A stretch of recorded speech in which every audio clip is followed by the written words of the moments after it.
Hello, everyone. It's Jay Bradley, and welcome back to the Joy, Love, and Healing podcast. I'm so happy you're here. I'm really big, and I have been for some time, on that our body does not lie. Our body has a wisdom and a truth that is beyond our comprehension, actually, and we can begin to see signs before anything dramatic happens. It's like they say, we get a little stone that's thrown, and if we don't listen to that, we'll get a rock, and then we'll get a boulder. Our body does that for us. So I'm really excited today to talk with Rebecca Wilson, who's a medical intuitive, about so much about the body's wisdom, and she's going to share a great deal with us today. So I'm going to just read her bio, and we'll introduce you to Rebecca. Rebecca Wilson is an international medical intuitive and manifestation coach whose passion is to uncover the root cause of a person's symptom or health issues, so that they can heal and manifest a life that they're wild about. It's through our symptoms that we can reconnect with our body, mind, and reconnect to the whispers of our soul. Beautiful. Hi, Rebecca. Hi, Jay. Thank you so much for having me on today. I'm so excited to cover these topics with you. Oh, it's so wonderful. And you're coming in from Germany. I am indeed. So it's late night here. But I'm just so happy to be here. Yeah, and it's a special day that we're recording this, as you know. Absolutely. It's 2/2/2022. So talk about manifestation. This is the perfect day to talk about that. It's absolutely the perfect day to be talking about manifestation and healing and all the bits in between. Yeah. Well, so this show is really about different modalities that can help people to move through. And you helped me many times to move through blocks, to move through obstacles with all of your amazing gifts. And I thank you for that. And so we're just going to dig in. I think the first thing I want to know more about, and I think a lot of people would question, is what is a medical intuitive? What does that mean? Okay. So as a medical intuitive, my goal is to uncover the root cause of a person's symptoms or physical ailments or whatever it is that's actually like keeping them stuck in life. Because sometimes we have this feeling, it's like we feel stuck, or we don't know how to move forward, or we don't even know how to translate the wisdom that's coming from our body. And so it's really about getting deeper and uncovering what that information is. And when we start to uncover that, I mean, we hit a gold mine of what's going on in our body and what our soul is trying to guide us, or how our soul is trying to guide us. And generally, when we're experiencing symptoms, it's because we haven't been listening. And you said it perfectly. We get the feather, the brick, and then the Mack truck. And the symptoms are generally like the Mack truck of what's happening in our body. I love that. When I think about medical intuitive, at least certainly read Carolyn Mace's work, and, went to a couple of her lectures. And I guess I always worried that, oh my goodness, somebody's going to sense, something's going on in my health. And I guess you can pick up on that. But it sounds to me that you're tuning more into the energetic blocks as well. Do you ever, I guess my question is, do you get downloads about people's health and what's going on in ways to help them improve their health as well as other areas of their life? Yeah, absolutely. So generally when I'm doing a reading, I will pick up the most prominent blockage. And I think when people think symptoms, they think it has to be a physical symptom. But I also see toxic relationships as being a symptom. I see not having money at the end of the month being a symptom. So it's always a result of what's happening. It's like what's going on invisibly that's creating that visibly. And so I will read through somebody's energy and see where that's starting, because anything that's happening in our life, it always has a root cause, an absolute point of origin where it began. And when you have the why, then you have the how. And it just makes the journey a little bit easier. I love that. Beautifully said. And so why did you get into this work? I mean, I'm really curious about your journey. What brought you here? I was always somebody that was really into health and wellness. And I thought that I could save the whole world with fruit and vegetables alone. But I You can't? seriously did. I seriously did. I thought, if everybody just ate healthy, all our problems would just disappear. And I suffered with stomach issues for 20 years. And, I went to every doctor, physician, nutritionist. I mean, anybody that I could find that could help my bloating and my stomach issues. And they just wouldn't go away. And so I started doing like positive thinking and affirmations, and they were still there. And I ended up going to a psychic who told me that I'd been suppressing emotions. And this was like foreign to me. I was like, how would even an emotion be affecting my health? Like, what is she even talking about? But after 20 years and trying everything, I was like, okay, well, let's just do this. And that's when I started to uncover like how we hold on to trapped emotions, how childhood trauma can still be affecting us 50 years later, how we get programmed, how our programs can create sickness in the body. I actually was working with someone whose symptom was infertility, and in her 20s, she kept saying, like, I never want to have children. It would be the end of my life. So our unconscious is very literal. So basically her ability to create life shut down because her body thought, oh my God, this is dangerous. If she has a baby, her life is going to end. So it's like, what are you telling yourself? What are you feeding yourself? Are you processing your emotions? There's just a whole lot of stuff going on. And I've been to many doctors who just told me things like, the body just does that, or it's broken, or it's like, there was just never any explanation. But I was always like, there has to be more. There has to be more. Like, I'm just so curious, and, I will not stop until I find an answer. And so that was kind of how it started for me. It was kind of asking the question, like, what's going on with my body? Why can't these people help me? And then getting really curious about what was happening. And then a book about a medical intuitive showed up from a friend of mine. And normally it takes me about 3 months to read a book. I read it in 24 hours. It changed the trajectory of my whole entire life. All of a sudden things made sense because it was talking about the chakras, the metaphysical body, trapped emotions, unhealed trauma. And like, all of a sudden it made sense. I've got these wonderful friends who have tried for years to have baby. They couldn't have it. I know other people who have everything deemed successful, totally miserable. And so it was like, there was just so many things that weren't adding up. And as soon as I started learning about this stuff, I was like, oh my God, it makes sense. And there's a root cause. And when you get the root cause, then you can heal it. So it was just, for me, like practical and just a huge, huge, huge relief. So I started speaking my truth.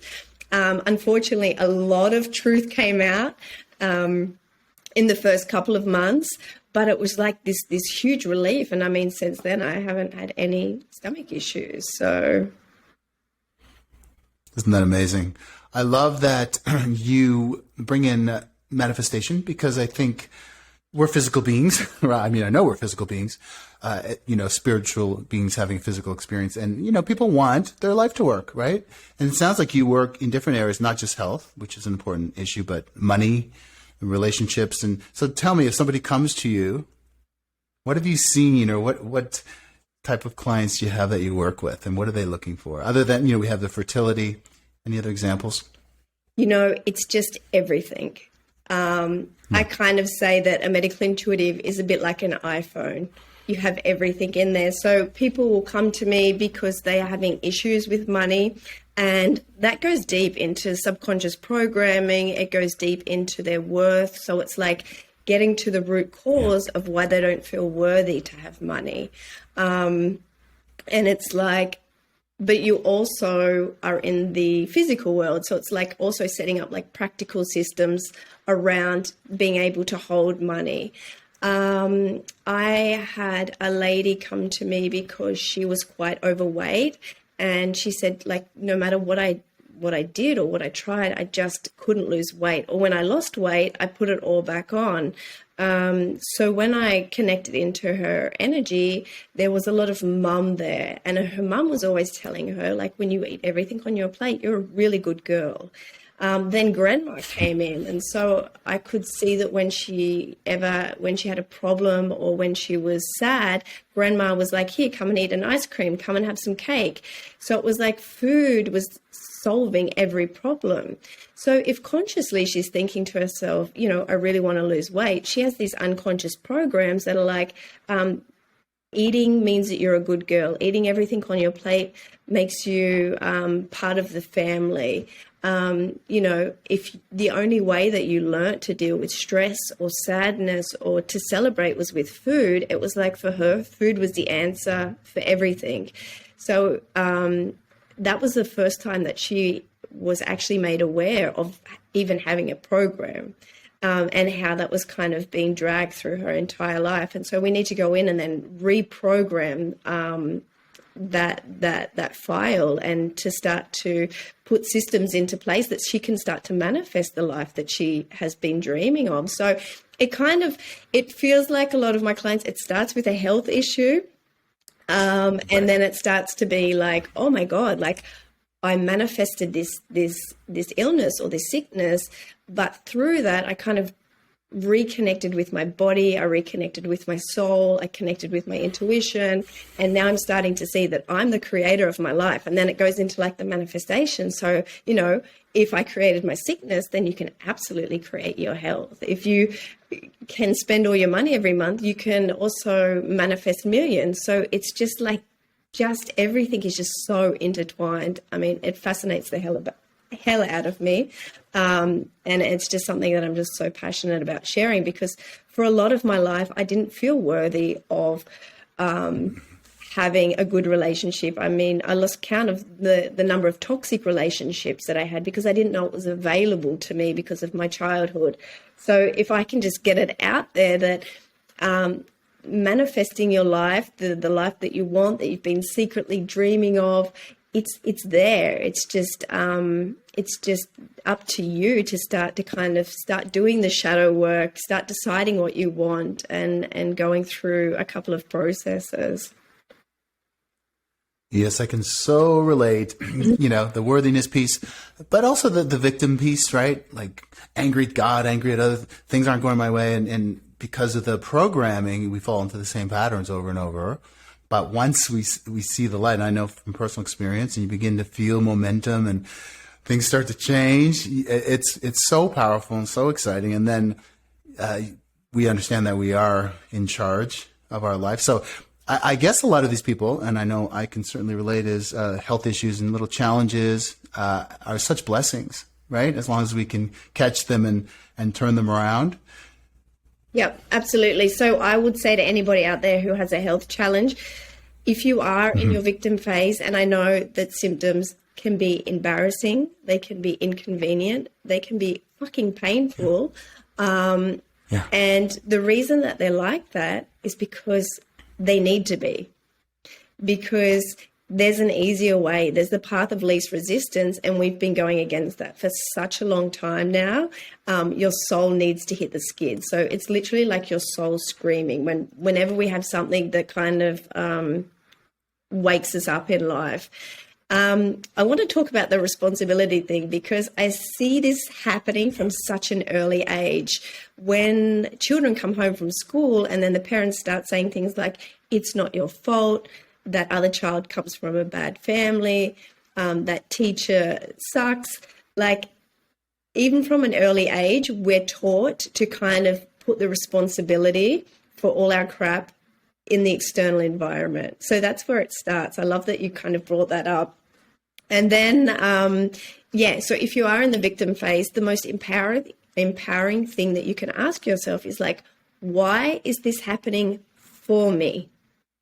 What am I supposed to learn? What is my soul trying to communicate with me? How can I move through this challenge? How can I transmute this? And the quality of your life is determined by the quality of your questions. So generally we will say, why is this happening? This is so unfair. You know, Shirley down the road, she smokes and she drinks. She doesn't have any health issues. You know, I'm doing yoga. I'm eating really well. So why is this happening to me? And when you start to go into that victim phase, that's when you start to lose your power. And the common denominator of all your problems is you. So I had a big issue with money because of programming, because of my feelings around worthiness. And I got very, very, very low in my account. And again, I went into my victim phase, even though I'd done a lot of shadow work. And I was like, why is this happening to me? This can't be happening to me. And then I stopped and I said, okay, show me what I need to learn. Just show me what it is I need to learn. And I picked up the Crystal Muse book. And I thought, of all the books, why would I need a crystal book? I spent all my money on crystals. And I open it up and it's like, if you've tried everything, it's time to change your mindset. Like, it's time to take full responsibility for everything that's going on in your life. It is the most uncomfortable thing to do, but it's also the most empowering. And I have this sentence whenever anything goes wrong in my life, and it's like, I am responsible. Sometimes I'll say it like this, I am responsible, but Yeah. I can take it. Yeah, I'm responsible. And that's where your power is at, like doing forgiveness processes, reconnecting with your body, just really taking responsibility is where your power is at. And I will say it again, it's really uncomfortable. I know it. It's so uncomfortable, Rebecca, and I'm so glad, and I think people give up too soon. I know, especially in particular around manifestation, we get into the zone, we feel, we write, we tap in, we visualize, we do all those things we're taught to do, but then it's like, where's my shit, right? And then we often just get discouraged and go back to the old patterns, probably just short of something really beautiful coming in. So I'm just curious around manifestation, since you're a manifestation coach as well, and that's really been my focus lately, and I'm so thrilled about it. Do you have any processes, any tips that you give people for maybe a daily practice about how to tap into what they want? And I know there's a lot of layers here, but anything that comes to mind that is helpful for people to stay in that zone? Oh, yes. Let's do this. So number one, decide what you want. Now, there's two types of manifestors. There's specific and non-specific. So if you're specific, go all in with the details. If you're non-specific, kind of a roundabout figure, leave some room for the universe to work its magic. If you call and order a pizza and say, I want a pizza, and hang up the phone, they don't know what to bring you. So it's very similar to the universe. So be specific about what you want. I used to actually be an interior designer, so I kind of see it like if you've just bought a house that needs to be renovated, and you start to plan how you want it to look, you have to go through this process of clearing all the crap and decluttering, removing everything that is in the way of this amazing house that you want. And so one of my all-time favorite go-to, I literally do this every single day, is like decluttering all the limiting beliefs, trapped energy, emotions, negative emotions around a particular subject. So for example, let's talk money, because I know this is a huge subject for a lot of people. So it's like looking at all the things you were told as a child. So all the beliefs. My father always used to say that rich people aren't happy. So one of my biggest values in life is to be happy. Yeah. So it's like, I don't want money because it's going to make me miserable. That's how it happens. So it's your beliefs. It's what you saw as a child. So my mum always used to say, like, don't tell your father, or she'd like buy things and hide it. So this causes like feelings of secrecy and guilt.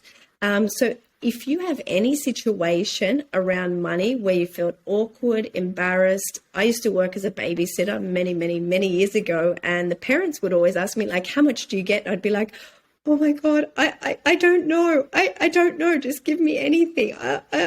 And like this feeling, I could feel my face going red. So we just have all these like weird emotions and attachments around money. I was speaking to a client today and he said his family wanted to drive to their aunties for the weekend. And then his dad's like, no, you can't go because we don't have the money. And so there's like a lot of drama. There's a lot of anger around money. There's a lot of resentment. And as you start to write that down on paper, I set the intention that when I'm writing that down, I am a complete and permanent release is happening. So I just let it all flow out. The first time I did this exercise, I wrote 5 pages. Like my friend used to, every time the bill came in the restaurant, she'd go to the toilet. So even things like that, I wrote it all down. I literally closed my book. I put my pen on my book and I got back a flight that I'd paid for and cancelled. They wanted to take like €200 off. I got it in full. I got another payment for something. And in the end, I manifested €1,500 after I did this exercise. So that is the power of like clearing it out. So decide what you want, start decluttering and looking at your programs, looking at any awkward moments that you had around that particular experience or what it is that you kind of felt. And you can do this with health as well. You can do it with health, relationships, money. I mean, whatever it is, use it across all areas. Well, didn't you recently use visualization to manifest your apartment? Yes. You said in one of your posts, and I think you said it was a matter of months. Like every night you would just visualize and feel what it's like to be in your dream spot. Is that right? Absolutely. So every single thing starts with a thought. And this is why visualization is powerful. I mean, look around. Everything that you have in your room was a thought. I think I want to buy a lamp. Now you have a lamp. I want to buy a car. Then you have a car. So it always, always, always starts as a thought. And with my apartment, I literally laid in bed every night and imagined myself carrying the sofa up the stairs. I would even give myself like fake back pain. I would even breathe. So not just visualizing, but really embodying the whole moment, like feeling it, seeing it, smelling it. The more details, the better. And then I like put my sofa down and I said to my friend, oh my God, amazing. Here's what happened. The day that it actually happened, the day that I manifested my apartment and I put my sofa and it was the exact floor that I saw every single night. So it's actually really, really powerful to manifest just before you go to sleep and when you wake up in the morning, because that's when the door between the conscious and the subconscious is open. And you're still kind of a little bit in that theta brainwave state. So just laying there, I mean, I know a lot of us have these huge to-do lists, but if you're going to go to bed, don't be thinking about all the shit that you didn't do and all the shit that you have to do.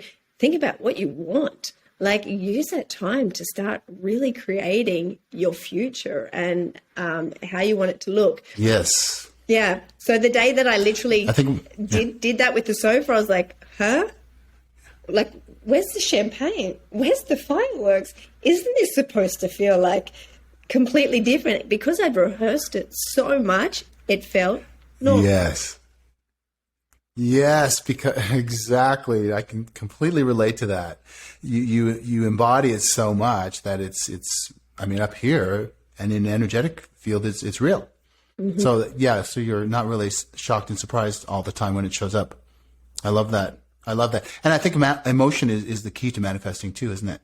Emotion. The best you can, tapping into the emotion. Yes, yeah. Emotion. And another big thing is like really embodying that version of yourself. So you're in your current reality now, and whenever we want to manifest something, we think it's because it's going to make us feel better. And so we have our desired reality. And so what I really love to do is like in my current reality now, or say for Beyonce, in her current reality now, she'd be thinking before she was famous, like, oh, there's so many singers out there. There's so many songs on the market. Who am I? I'm a black girl from the hood or whatever it is. So they would be, I don't know exactly, but just imagine they're her like current reality thoughts. And so her desired reality thoughts would be like, I'm an international superstar. You know, everybody loves my music. You know, I really love to shake my ass on stage. You know, I'm super famous. I'm super rich. And so it's like anytime those current reality thoughts come up, it's acknowledging them, allowing them and releasing them and saying, okay, what would be my thoughts be as an international superstar? So they're the thoughts that I'm going to start having now. You know, how would I like walk down the street if I was already famous? How would I eat my breakfast in the morning? Like, how would I talk? How would I walk? How would I react in certain situations? So really embodying that version of yourself. And it's just like this daily practice, because manifesting is not about chasing. It's about attracting. Yeah, and becoming that which you desire, right? It's like attracting the dream partner is really just becoming that person that you want to attract in many ways, right? Getting to that energetic alignment, and then suddenly they just show up. They seriously show up, and they show up when you give up, when you just think, oh, I've just done all the yes, when you surrender. and that's another big thing, is the surrender part. Yeah. The surrender part. I know there's so many pieces to this, but I can see how people in the beginning would come to you to, like you said, get rid of to declutter, to work on limiting beliefs, the heaviness piece, right? All of the blocks and fears. Once we can work at clearing enough of that away, it does become easier. And I think as adults, we struggle with imagination and fantasy. At least I did. It's like, oh, I don't want to dream too big because I'm going to fall too far. But when we can get back to that fantasizing and imagining and dreaming, it's actually really a lot of fun. I spend most of my day there now. And I'm having a great time. I'm having a great time, at least up here. And things are changing on the outside. So it's exciting. It's wonderful. Well, is there anything else you want to Sorry. Go ahead. I just wanted to say, don't underestimate the power of your imagination, ever. Yeah, powerful, isn't it? Is there anything else you want to share about medical intuitive or manifestation in this moment? Is there anything else that I want to share in this moment? Oh, that's a tricky question, because there's so much that I want to share. I know. Yeah. Probably when it comes to manifesting, is a lot of people say things like, when I have that, like when I'm healthy, then I will start. And my advice would be, just start now. Just decide now that you are already that person. Love that. Step into it. Just be it. So I have a few questions for you. Okay. To end this beautiful chat. And the first one is, what brings you the most joy in your life? My girls. I have two girls. They're 7 and 10. They're wild. They're funny. They're old souls. And I stand here at the window. They get off the train here in the afternoon, and I don't know why. It just lights me up to see their little faces, and they wave up to the window. They're just gorgeous. They're divine. And we're going to start to travel a bit more together this year, so I'm really looking forward to that. I love that. And what do you love most about yourself? What do I love most about myself? Oh my God, so many things. But Good. One thing is how curious I am. Like, I'm so curious, and I really have this ride or die mentality. Like, it's all in. Don't stop until I find what I'm looking for. And yeah, I'm really, really passionate about what I do, sharing this message. I had somebody in my manifesting class who was like, I can't believe you're sharing this information. I was like, why wouldn't I share this information? She goes, I don't know. I just thought people would keep it to themselves. And I said, no, this is what I'm here to do, like to be the messenger. Yeah, so that's what I really dig about myself. Yeah, I agree. I think you're awesome. So last question. Definition of healing. How would you define healing? Oh, that's an easy one. Healing is simply bringing your body, mind, and soul back into balance, and taking steps daily to, in alignment with your soul and your goals. I love that. I love that. So if people want to find out more about you, work with you, chat with you, how can they find you? So I'm on Instagram at medical_intuitive, or you can find me on my website, www.rebeccawilson.de. Beautiful. Well, you've helped me a lot, and you're an inspiration, and I love seeing your journey, and thank you for sharing with us today, my friend. Thank you. It's really good to see you. That was so much fun. Yeah, we'll talk soon. It was. Thanks for listening, everybody.